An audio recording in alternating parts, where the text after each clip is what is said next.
The emergency beacon had been broadcasting for 3 standard galactic cycles before anyone noticed it.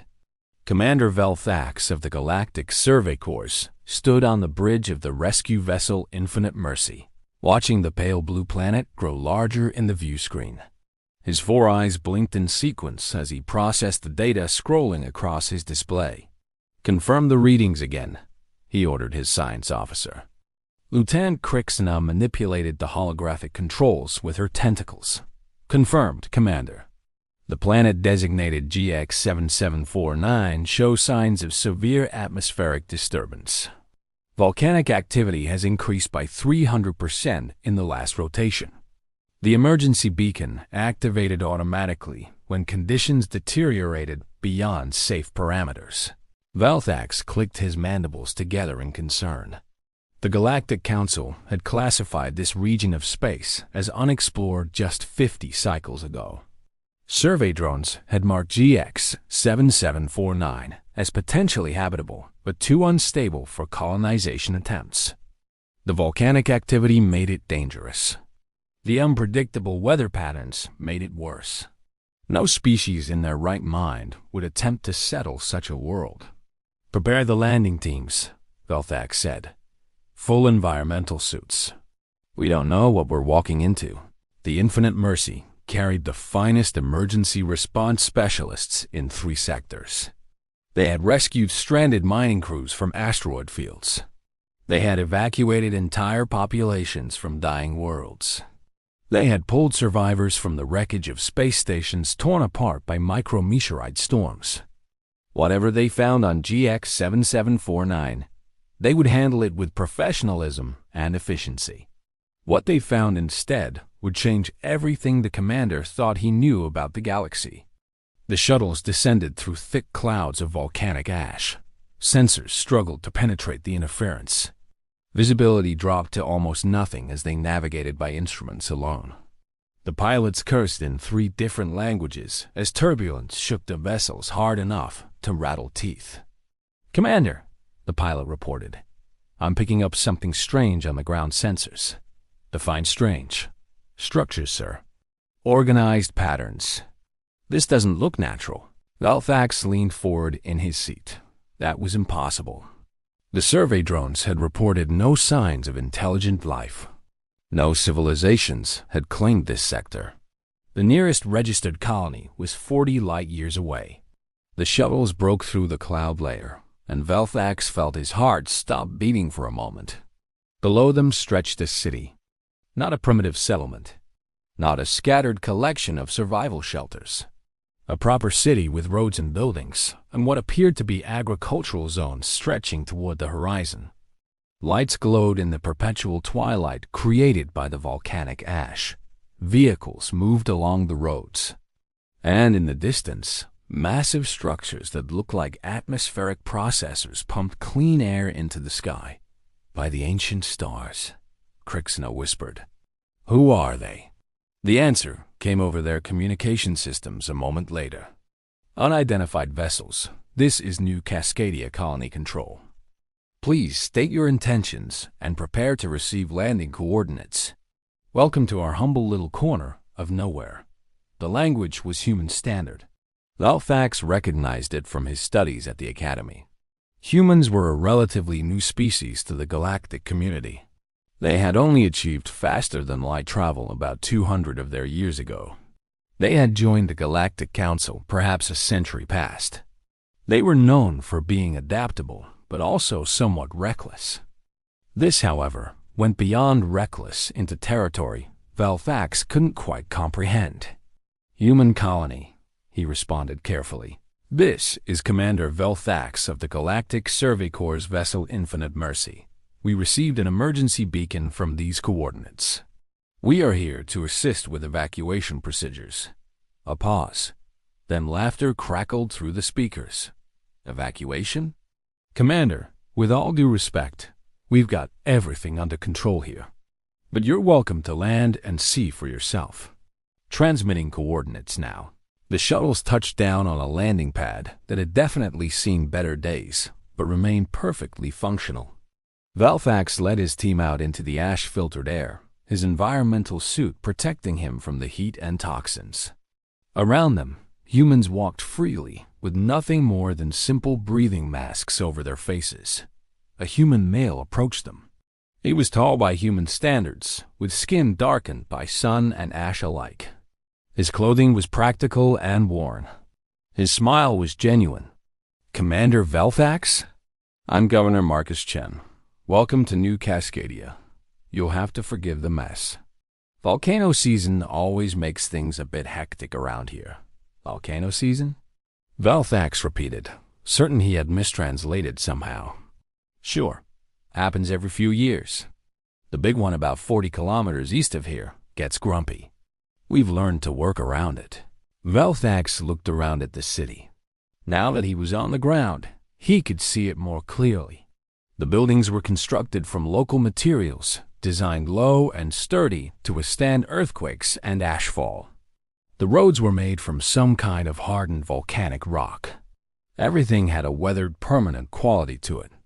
"Governor Chun," he said slowly, "our records indicate this planet was only discovered and surveyed 50 galactic cycles ago, approximately 8 of your human years. How is this possible?" Governor Chun's smile widened. Well, that's a bit of a funny story, Commander. Why don't you come inside? We'll have some coffee, and I'll explain everything." The governor's office was located in what appeared to be the colony's administrative center. The building was simple but well maintained. On the walls hung photographs showing the colony's development over time. The earliest images showed a barren landscape and a handful of prefabricated shelters. Each subsequent photo showed more buildings, more people, more life.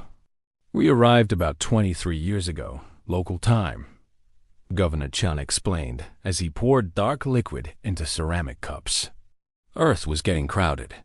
The official colony programs had waiting lists that stretched for generations. Some of us got impatient. "You colonized without authorization?" Crixon asked, her tentacles curling with shock.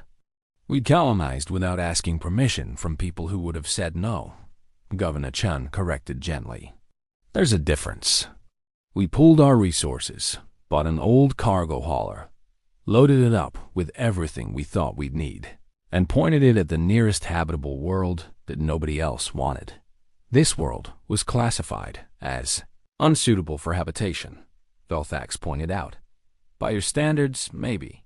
But humans are stubborn creatures, Commander. We looked at this planet and saw challenges. Every challenge is just a problem waiting to be solved." He gestured toward the window. Outside, the city continued its daily activities despite the ash falling from the sky like gray snow. "The volcanic activity? We turned it into geothermal power.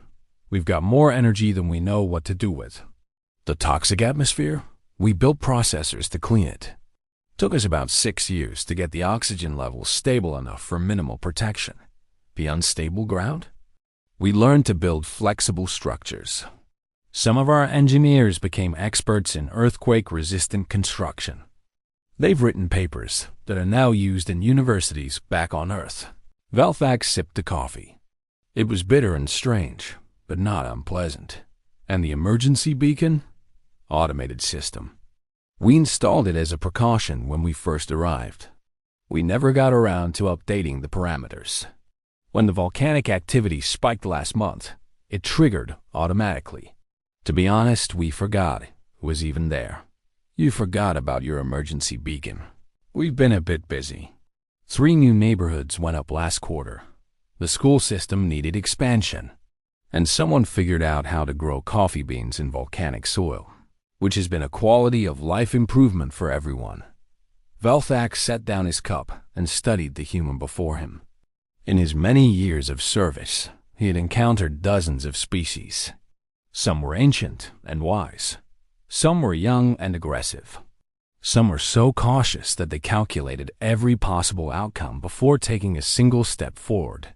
Humans, apparently, were something else entirely.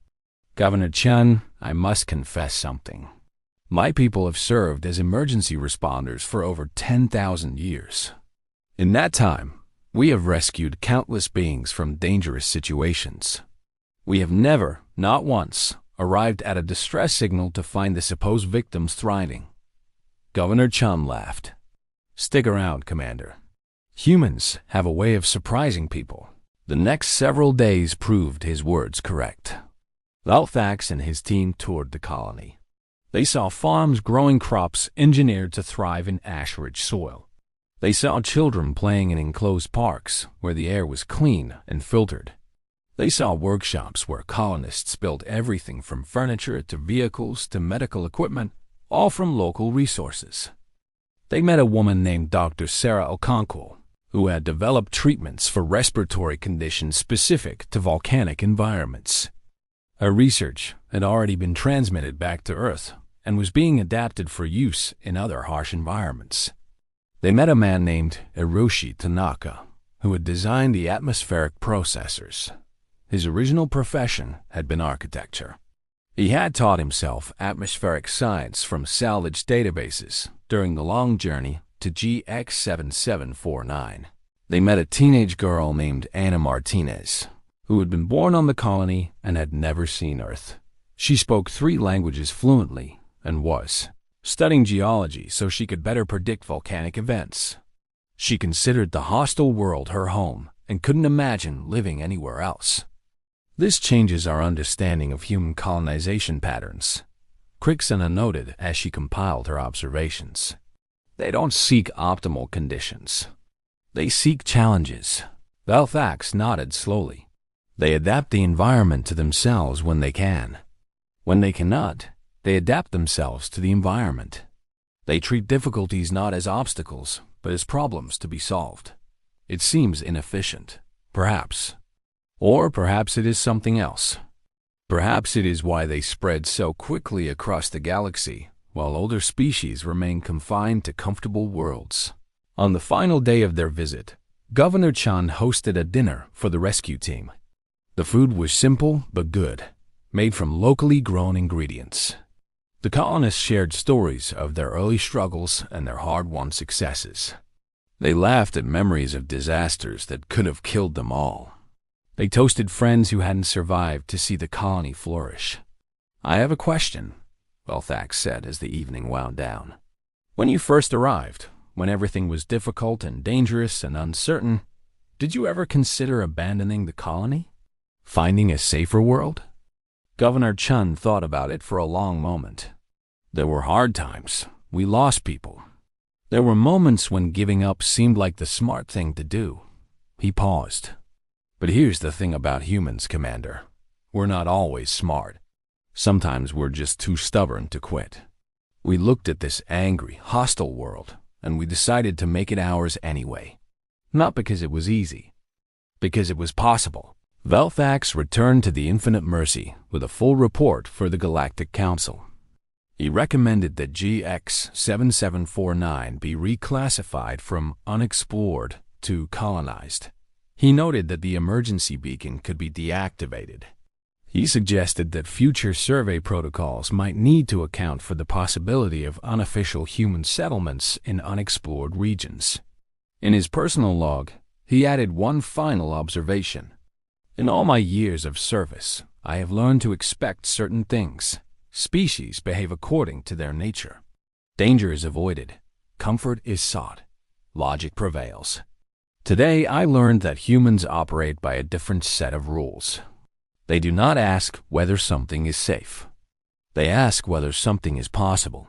They do not seek the easiest path.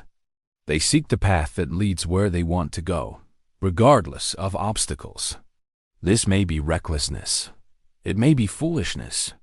Or it may be the quality that one day allows them to inherit the stars. I am no longer certain which. I am only certain that the galaxy will never be quite the same now that humans are part of it." The Infinite Mercy departed from GX7749 as the sun broke through the ash clouds for a rare moment of clarity. Below, the colony of New Cascadia continued its daily business. Children went to school. Farmers tended their fields. Engineers monitored the atmospheric processors. And somewhere in the distance, a volcano grumbled its ancient displeasure at the tiny beings who refused to be driven away. The humans just smiled and went about their work. They had a world to tame, and they weren't finished yet.